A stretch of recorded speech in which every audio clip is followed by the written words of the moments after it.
Welcome to the wonderful world of wine. We are your hosts, Mark Lindsay and Kim Simone, exploring all things wine with you. You can find us on Facebook at The Wonderful World of Wine.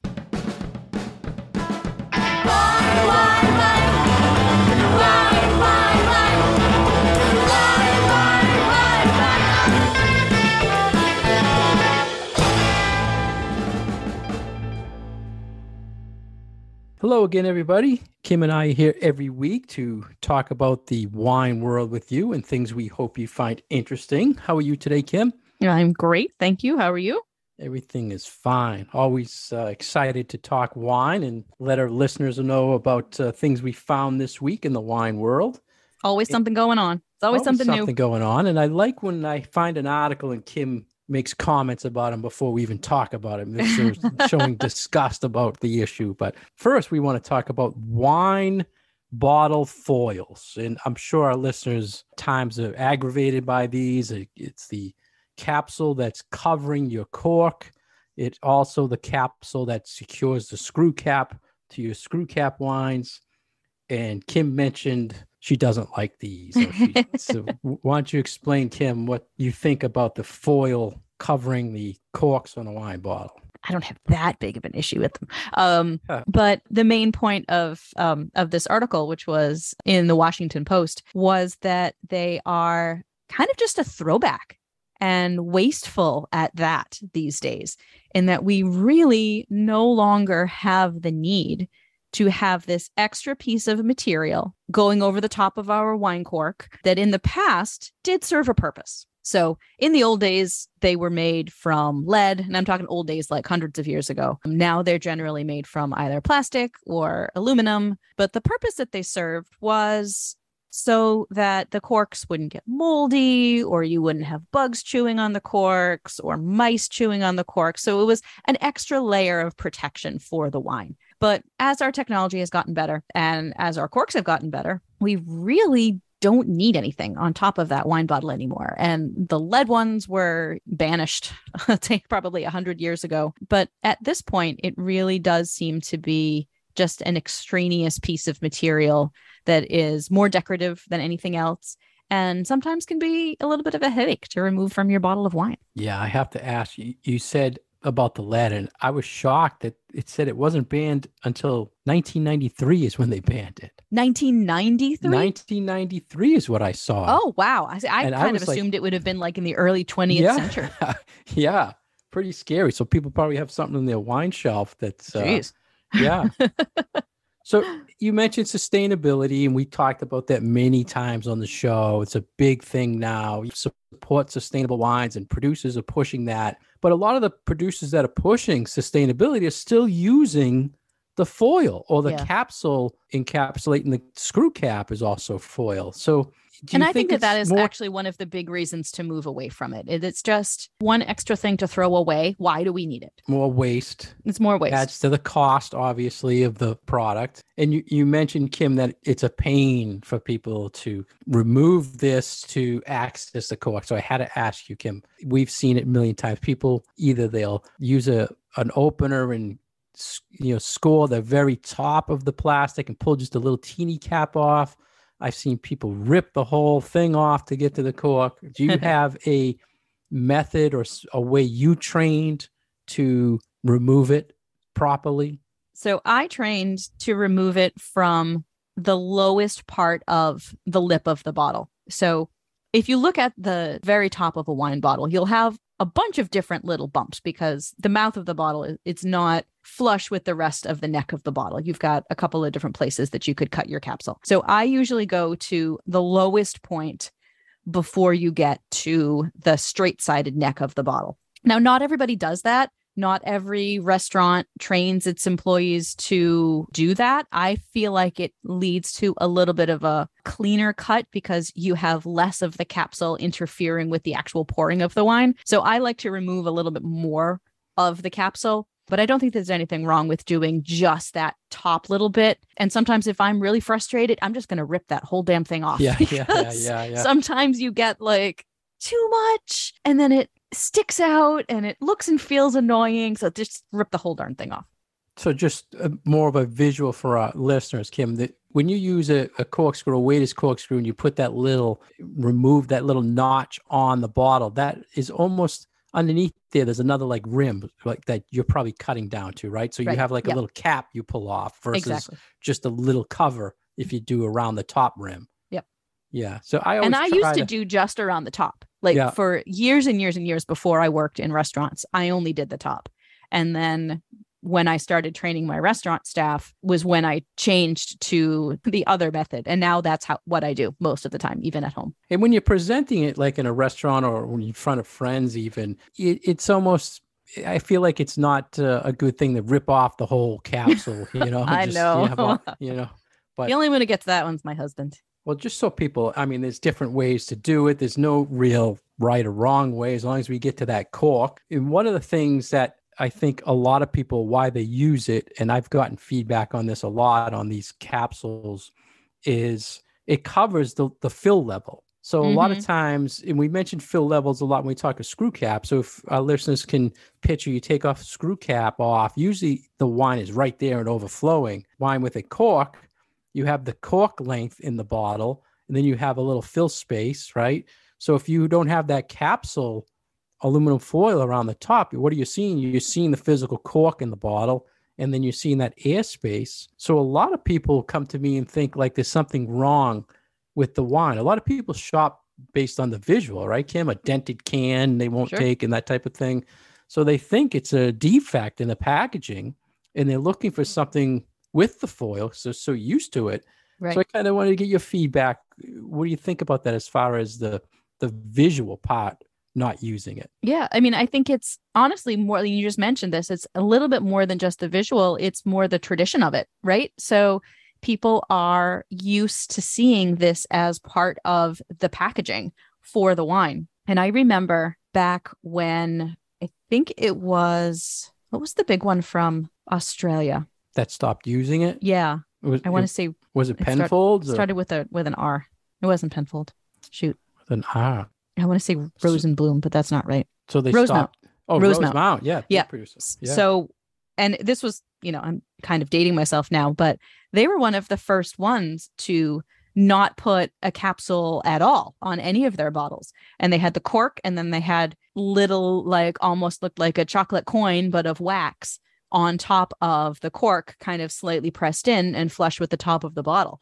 And a lot of people were very uncomfortable with that because it was so different than what they were used to. But I think because it was on such a mass market brand, and if you line them all up together, you could see, oh, all of these wines are that way. So it's not like this one particular bottle has a mistake on it, or it's a dented package, but it's a packaging issue. Like this is an actual decision that the company did. And I think it's harder with small wineries who want to take that step and be more environmentally conscious and be like, hey, this is extraneous and we really don't need to be putting this extra piece of material on here. But it is so ingrained in this is what a corked closed bottle of wine looks like that I think it's a little hard for people to move away from it. But I mean, we were able to do it with screw caps.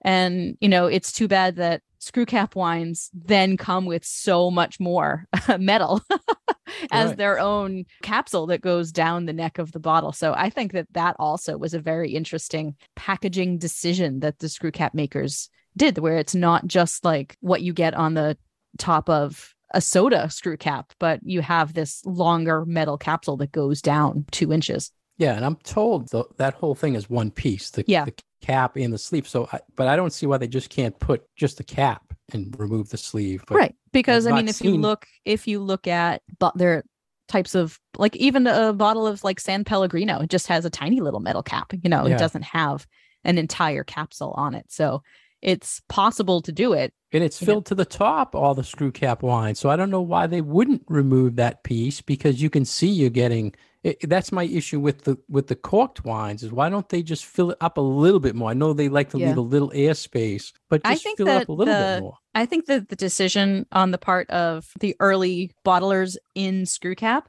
was to make it look more like a cork bottle. Yeah. To kind of take away some of the newness. Yeah, because you really don't know if there's a cork in there. Right. Yeah. That's and in the early days, people tried to throw a corkscrew through that Stelvin cap. So on many occasions, a big meme going around showing the corkscrew going through the metal cap. Ugh, I literally had bottles come back to the store like that, saying, "Where's the cork?" Like, this is a screw cap.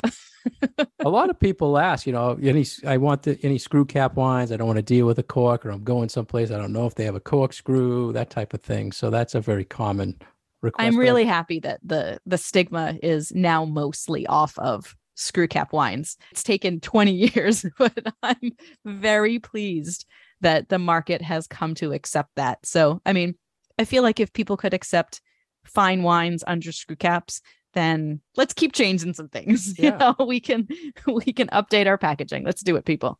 Now, one of the things I also wanted to cover on this foil thing, Kim, do you recall, I want to say it was maybe 5 years ago, there was an issue going around about the holes in the capsule. So when our listeners have a bottle of wine that have the cork with a capsule, you look in the top and there's two little pinholes on the cork top.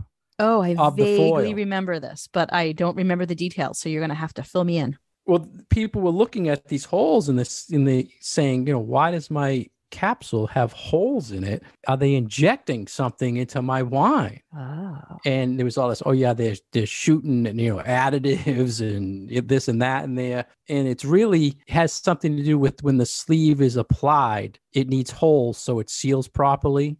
I've heard that, and I heard something about the breathing of the cork, but I believe the ultimate goal of the two holes is when they place it on, that's like how it seals and lets air out or something. Huh. So when you're drinking a wine or looking at it, look at the top and you'll see those two little holes. They are on probably 90% of the capsules that you'll see. So finally, Kim, is it an issue or not an issue? You think people really care that they're throwing it away? And in recycling, I'm told we're supposed to take it off because that's not recyclable. I never peel it off when I put my wines in the bin. I don't either. Now that I know that I should. Recycling issue. Recycling issue. I think that, like many other things with wine, if the wine companies make the effort to change, there might be a little pushback at first. But if it's ultimately the right thing to do, then the market will adapt. Yeah. Do you think it'll ever be adapted by the big producers? I mean, I would think they're the ones who would save the most money. Yeah, I would think so. I don't know why they wouldn't do it. I mean, you mentioned the Australian producer. Things move at a glacial pace in wine, and it's something with so much romance and tradition and history attached to it that even your inexpensive grocery store bottle of wine still wants to have that presence of romance and history to it. And so little things like this, I feel like, are part of that. It's part of what sparks people's imagination when it comes to wine. So I feel like the change probably needs to come from finer wine producers first. And then those bigger brands will be like, oh, okay, this really isn't needed. So let's get rid of it. We'll have less stuff to throw away, and it's going to save us some money too. Well, I guess we can always create some sort of vote no for capsules t-shirt and see if anyone's interested, and we'll get a kind of a gauge of what people think about it. But that would be very interesting.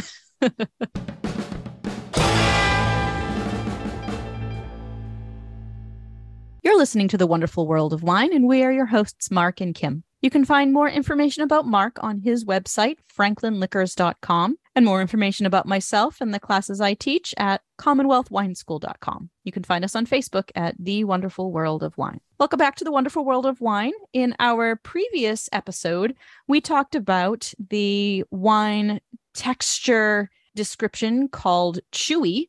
And we're going to talk about another descriptive term that is also related often to red wines, and usually to red wines with tannins that are called supple. So what does this term supple in a red wine mean to you, Mark? Yeah, Kim, another wine enthusiast article. And I was thinking we'll never see another one of these things come up to tell our listeners about. I think we've gone through chewy and funky, and another one pops up, Kim, and our listeners are saying, oh my God, how many of these terms are we going to hear about here? But supple to me, I guess, is related to more, like you talked before about the chewy article, a texture, a feeling, something that's going on when you have the wine in your mouth, it's a body, it's a feeling of what's going on in my mouth. So that to me is how I would say, but I don't really use it. I don't really hear people using it. Mm-hmm. But what do you think, Kim? Yeah, it's a little more of an esoteric term. I think that we talked about chewy before. I think that chewy is a little bit more common. I think supple is a little more evocative, maybe, because it's not that common of a word. And I think that it brings up more like what we think about with like soft fabrics and things like that. So I think it's a slightly more romantic term, certainly than chewy, but along the lines of silky and velvety and terms like that we use to describe some of these softer red wines that still have a lot of tannin to them and still have or can have a lot of body. It's a softer type of a descriptive term for tannins.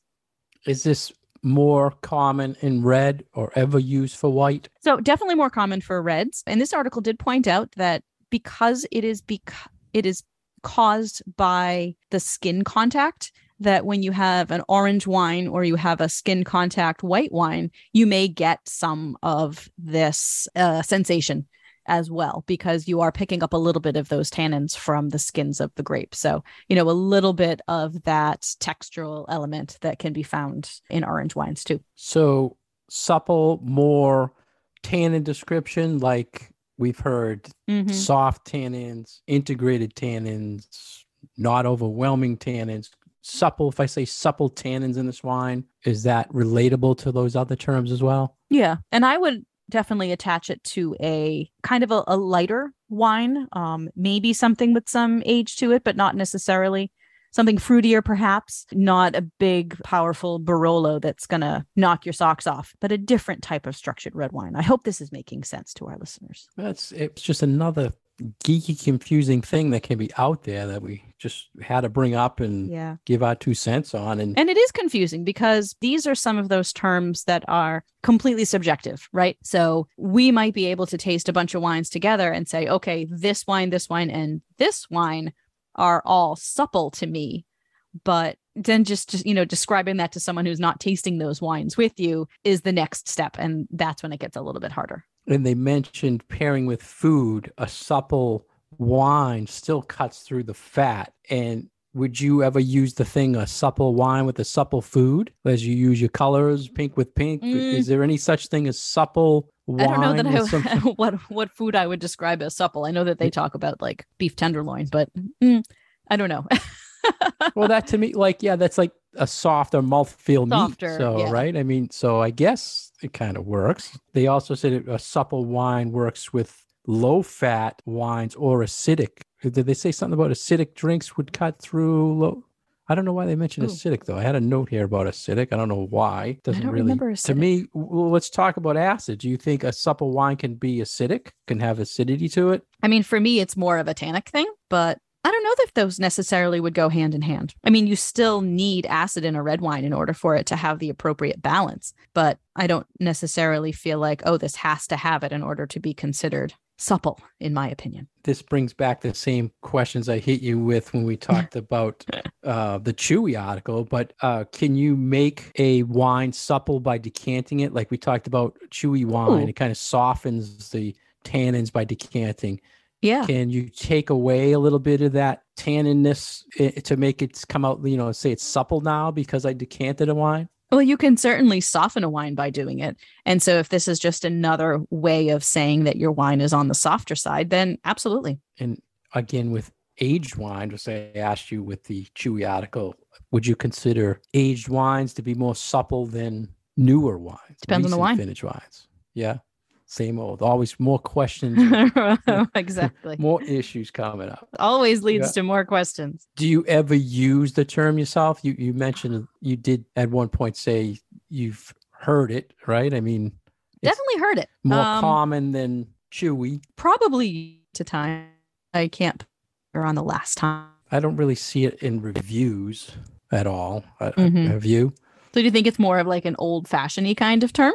I'm thinking, it's something we have to mention it because it might have been used in the past, or maybe it's a British thing where it's more, what's the word I'm looking for? More polite, way of saying something about a wine. Oh, okay. But I think that this is a positive. Yeah. I don't think that a wine writer would be using it as a euphemism for something unpleasant. Yeah, yeah. Whereas you could take chewy as might be unpleasant. Right, But you're that right. could be When a good someone thing or a says bad it's thing. supple, you're thinking soft. You're thinking Plush. it must be enjoyable, Right. right? Silky. Yeah, it's a good point. Like positive things, not Does negative things. Does the term in any way pinpoint a descriptor Above and beyond the tannins? above? Yeah, like if someone says it's supple, I'm thinking, all right, it's going to be soft acid, it's going to be soft tannin. It doesn't really pinpoint something where it's going to give me a major description of the wine other than a mouthfeel. Well, I think that's the whole thing about these more subjective terms, right? Is you can use the word, but then it's a little bit harder for another person to really know what the heck you're meaning by it. Right. What about sign of quality in a wine? Not necessarily. I mean, it's just a way to say this wine is slightly different from this wine. I'm just trying to put things out there to see if our listeners hear if they can put something to it to value. Is it going to be Would you think way? that it would be associated with value? No, I wouldn't. No. Yeah, neither would I. If someone was trying to sell me a bottle and they said it's supple, I wouldn't really appreciate that because it means really, it doesn't help me. Mm-hmm. Really. Well, especially when you have it there to taste too. You know, right. You're not looking for someone else to give you a tasting note. You can rely on yourself to determine what you think the wine tastes like. Right. So a lot of these descriptions, I think every one of the descriptions we've talked about are from wine enthusiasts. What do you think wine enthusiasts' overall goal is to bring these up all the time for us to bring up to our listeners? Because they're terms people should know, or they're just something that's out there that people should be aware of. I think it's awareness, because right? they're out there, and their goal seems to be to try to demystify some of these tasting notes, whether they're their own tasting notes that their publication publishes, or just for general wine education purposes. Yeah, that's a point I've never thought of. They probably use them. They do use some pretty big descriptors in their wine reviews. So, it could be a way for them to enlighten their readers about what their wine tasting notes are all about. I'll have to check the issue after this was in. Go look for some supple wine. Yeah, if they had like 10 out of 20 wines reviewed, they said supple in some way, or they used it. I mean, that's interesting. I never thought of it from that point of view, that maybe they're putting it out there because they're going to start using it. Because they use it, right? Or they used it in a previous issue and someone wrote them and said, what the heck are you talking what about? the heck is supple? Yeah, that's a good point. I never took it that way. So anything else on supple you think our listeners, I've never seen it on a wine label descriptor, so I would think it's not going to be a common thing to see. I think it's a possible one for people to run across, but not to get too worked up about it. Ever had a student ask you, is this wine supple? Yeah. Or say it. I mean, if they did say it to me, I'd be like, what? Whoa. You read that article. But I wouldn't be surprised if I saw it in somebody's tasting note. Yeah. Well, another term. Another wine term. I was trying to think of chewy, funky. What are some other ones we use lately? What have we talked about lately? Juicy. We talked about juicy. And right? then we talked about like newer terms. Crushable. Oh yeah, the crushable one, which still, I get crushable, but then there was another one that I think we talked about in June that was something that I associated more with like summery wines. I can't remember what it was now, but sort of newer terms. Tell the listeners there's not going to be another one of these conversations we're going to have with them, Kim, because I always think there won't be. And then another thing pops up in the Wine Enthusiast. And once again, we're still waiting for our free subscription, right? We mentioned every article for them. Well, I find it interesting to talk about these different terms that people can use. So it is interesting.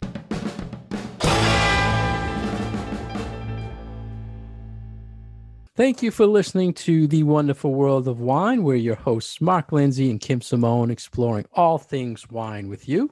If you'd like more information about Kim, please go to her website, commonwealthwineschool.com. For more information about myself, please go to franklinliquors.com. You can find us on Facebook at The Wonderful World of Wine. We post all these articles, and we'd love any feedback you have or questions we can answer on the show. We are on Twitter at Wine Education. We're on Instagram at The Wonderful World of Wine. And you can find our past episodes on SoundCloud and iTunes. Cheers. Wine, wine, wine.